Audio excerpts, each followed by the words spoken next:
Roll That Dice, a combo cast by Vanessa Serta.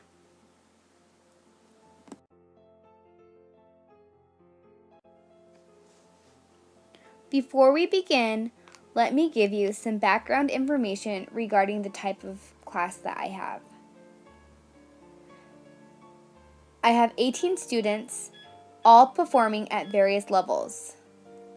9 of my students are first graders, and 9 of my students are second graders. I have 3 aides. One is a one-on-one aide. The school is a Title I school, and I have several students who are homeless, as stated by their IEPs. With that said, we are also limited resources. The majority of my students have autism or a specific learning disability. The purpose of this activity is to provide students with a fun way of learning. Learning their numbers does not have to be boring. We need to teach students that learning is fun, and we need to engage students by capturing their attention. This activity is interactive and it allows all students to participate.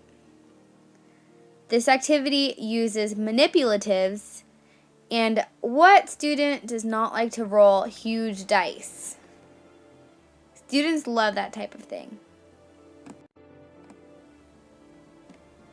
As I mentioned earlier, I have students who have mild to moderate disabilities. With that said, I have students that insist on being called on first. My recommendation is that you come up with a technique that allows every single student to participate. In my classroom, I have popsicle sticks that have all the students' name on it. By using the popsicle sticks, I'm allowing every student to have a chance to participate in the roll the dice game. Data. Data is extremely important in special education. It's important to track progress because that progress or concern needs to be addressed during an IEP meeting. For this activity, I typically just use teacher observations. Let's begin. Step 1. The teacher will choose a student to roll the dice. Remember, as I stated earlier, it's important that every student gets a chance. So use a technique such as the popsicle sticks so that every student gets a chance. The student that was called on will come to the front of the classroom and gently roll the dice on the floor. You might want to model what rolling the dice on the floor looks like because some students might get too excited and throw the dice in an inappropriate manner. Step 2. Hi, David. The teacher will ask a volunteer to share the number that the dice landed on. Step 2. The teacher will ask a volunteer to share the number that the dice landed on. The volunteer might need help with this, so it's important that the aides are available to provide the students with scaffolding. Step 3. The teacher will advise students to write down the number in written and numeric form on their whiteboards. Because this is a mild to moderate classroom, many of my students struggle with fine motor. With that said, my aides usually prompt my students to write the correct answer on the board. The teacher can also model the appropriate answer on the main whiteboard. The teacher and aides will ensure that the students are on task, providing assistance if necessary. Step 4. The teacher will count to 3. On that count, the students are to close their eyes and hold their boards up.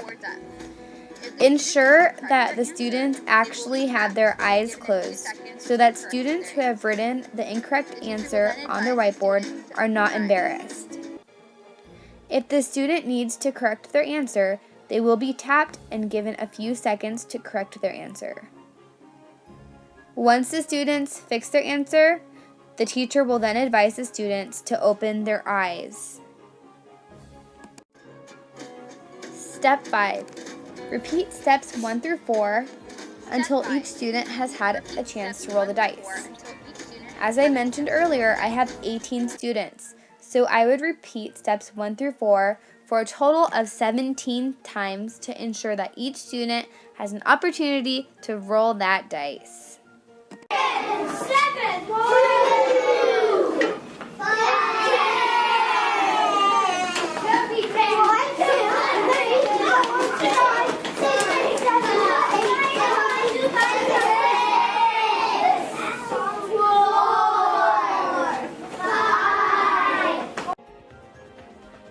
At this time, I would like you to take a minute and watch this cool technique that this teacher uses to teach her students number fluency. Oftentimes in an SDC, it's important to give your students positive reinforcement. In my classroom, we use Class Dojo, in which the students get individual points for their participation and good behavior. Another thing that I use in my classroom, but I try to stay away from, is edibles. I usually use gummies, goldfish, or cereal. Some of my students are on token boards, so some of them will receive tokens for their participation. For my students who aren't on token economies, I can just give them verbal praise by telling them good job. And for my lower students who have sensory deficits, I give them physical touch, such as tickles, to provide them with sensory input.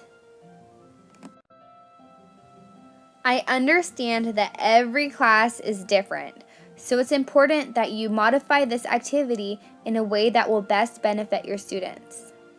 Here are some types of ways that you can modify this activity for your class.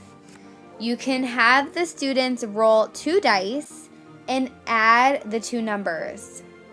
You can have the students roll 3 dice and add 3 numbers. Instead of addition, you could try subtraction. You could ask the students which number is bigger, which number is smaller, or is it the same? And you can also do this activity with multiplication. I find that students usually get bored of activities that occur on a day-to-day basis. Therefore, I try to stay away from using this activity too much. I use it probably once a month, only if the schedule is ahead of time, we're running ahead of schedule, or if half of my class or more than half of my class has been pulled out for services. I recommend using this activity no more than once a week. Using it monthly would be great. Using it as a fun Friday activity or for reinforcement for students who are on task. Being a teacher in a 21st century means incorporating technology in all of our lessons. One way that you can incorporate technology in this lesson is by using the Class Dice Lite app for iPad. In this app, students can play a computer or they can play with a friend, and the technique is basically the same as the roll the dice game. I think this is a great way for students to use technology. It's safe and it is still interactive and just as fun. Thank you so much for watching my presentation. I hope that you enjoyed it, and I hope that you are able to use this lesson and modify it in a way that best benefits your class. Thanks again.